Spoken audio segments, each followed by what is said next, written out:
বাংলাদেশকে স্থিতিশীল রাখতে হলে সর্বপ্রথম প্রত্যেককে যে জিনিসটা করতে হবে সেটা হচ্ছে আইনের প্রতি শ্রদ্ধাশীল হতে হবে। যদি কারোর বিরুদ্ধে আপনার কোনো সুস্পষ্ট অভিযোগ থাকে, অপরাধের তথ্য থাকে, আইন শৃঙ্খলা বাহিনীকে অবগত করবেন, তারা রাষ্ট্রের আইন মেনে তাদের বিরুদ্ধে ব্যবস্থা নেবে। কিন্তু আমার পছন্দ হচ্ছে না অথবা আমি অপছন্দ করি, আমার এখন ফ্যান ফলোয়ার আছে অথবা লোকবল আছে, তো আমি করবো কি, মন চাইলে তার বাড়ি ভেঙে ফেলবো, তার গাড়িতে আগুন লাগাই দিব, তার রাস্তায় ডিস্টারবেন্স করব, চুলের মুঠি ধরে মারবো। এই জিনিসগুলো থেকে বাংলাদেশকে বের হওয়া উচিত। আর এই জিনিসগুলোতে বরাবরই যাদের নাম বেশি আসছে, এনসিপি, বৈষম্য বিরোধী ছাত্র আন্দোলন, ছাত্রদলও ঘটাচ্ছে, মাঝে মাঝে কোথাও আবার ছাত্র শিবিরও ঘটাচ্ছে। এর পাশাপাশি বিভিন্ন গোষ্ঠী এই মবকে নেতৃত্ব দিচ্ছে। এর মাঝখানে আবার হান্নান মাসুদ মব বাবাদের কয়েকজনকে পুলিশের হেফাজত থেকে মুসলেকা দিয়ে নিয়ে আসছিল, এরপর এটা নিয়ে ক্ষমাও চাইছে, আর করবে না।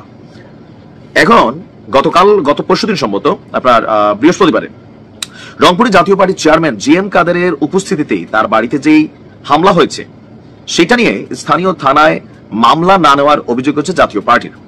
তবে পুলিশ বলছে তারা এফআইআর করছে, বিষয়টা ইনভেস্টিগেশনে আছে, তারপর বুঝে ব্যবস্থা নেবে। উপর মহলে কোনো চাপ আছে কিনা মন্তব্য করে নাই। স্থানীয় থানার ওসি সাহেবও তিনি ট্রান্সফার হন নাই, কিন্তু আমরা দেখছি আর একই সিস্টেমে বৈষম্য বিরোধী ঘটনায় একটা মেয়েকে যে মারছে ফরিদপুর না কোথায়, সেই থানার ওসি কিন্তু ট্রান্সফার হয়ে গেছেন। এই জিনিসগুলো মানুষের কাছে প্রশ্ন তৈরি করে। জিএম কাদের জায়গায় জিএম কাদের একটা ক্যারেক্টার হতে পারে, ফের স্বৈরাচারের দোষর, ফেসিস্টের দোষর, সেটা আলাদা ভাই, তার বিরুদ্ধে আইন আছে, রাষ্ট্র ব্যবস্থা নিবে, আপনি ব্যবস্থা নেওয়ার কে। তো এই সিস্টেম চললে ভবিষ্যতে তো এগুলাই চলবে।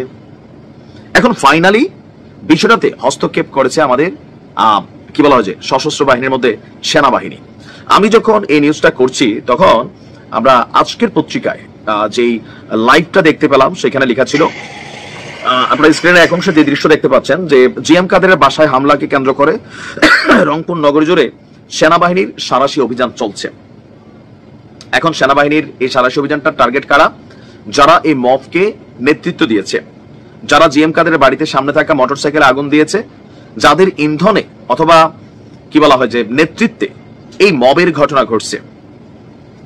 বিষয়টাকে নিয়ে এনসিপির ঊর্ধ্বতন নেতারা অনেক সুন্দর কথা বলেছেন, কিন্তু এগুলো কোথাও না কোথাও মবকেই উৎসাহিত করে। এই খেলা যদি চলতে থাকে আগামী দিনে ডক্টর ইউনূস আজীবন ক্ষমতায় থাকবেন না, বৈনগিনী 1 বছর, এরপরে সার্জিসের বাড়িতে এরকম একটা ঘটনা ঘটালে ছাত্রদল অথবা বিএনপির কোন নেতা কর্মীরা একটা যথেষ্ট কারণ দেখাইয়া, তো তখন কি হবে আপনি বুঝতে হবে যে এগুলো কিন্তু আগামী দিনের জন্য মেসেজ ক্রিয়েট করা, যে এত বড় একটা ঘটনা ঘটলো, জিএম কাদের বিরুদ্ধে মামলা হয়েছে, গ্রেপ্তার করে নিয়ে যান, সেটা আলাদা, কিন্তু আপনি সাধারণ নাগরিক বিচার করার কে? আপনি বিচারটা করার কে? তার বাড়িতে গিয়ে আগুন জ্বালাই দিবেন, ভাঙা ফেলবেন, মমতাজের বাড়ি ভাঙা ফেলতেছেন, অমুকের বাড়ি ভাঙতেছেন। কই, আমরা তো আওয়ামী লীগ এত ফেসিজম করছে, কিন্তু কারো বাড়ি ঘর গিয়ে এইভাবে যে একদম বাইসা সবার বাড়ি ঘর ভাঙা ফেলা, আগুন জ্বালা দেওয়া, বুলডোজার দিয়ে গুড়াই দেওয়া, এই খেলা কিন্তু তৈরি হয়ে গেছে। এমনকি এগুলো রিটার্ন হবে। আমরা বাংলাদেশের মানুষ যথেষ্ট, আপনি যতই একজন মানুষের উপকার করেন, তার উপকার মনে রাখেন না রাখেন, কিন্তু তার দ্বারা আপনার যে ক্ষতি হয়েছে এটার জন্য আমরা বসে থাকি কখন? সুযোগ পাবার বাটাম দেব।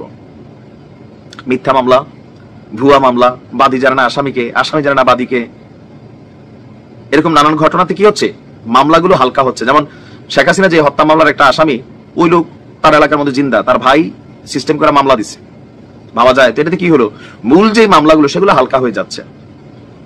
আমি সেনাবাহিনীকে ধন্যবাদ দিই তাদের এই অভিযানের জন্য, কারণ দরকার, দেশকে স্থিতিশীল রাখা দরকার।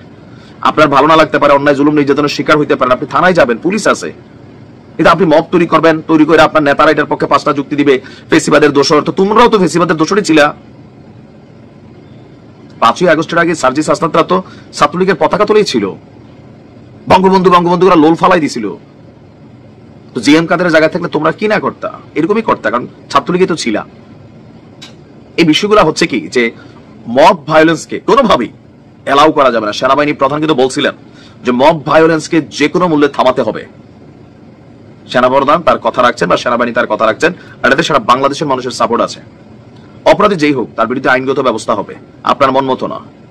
ভালো থাকুন।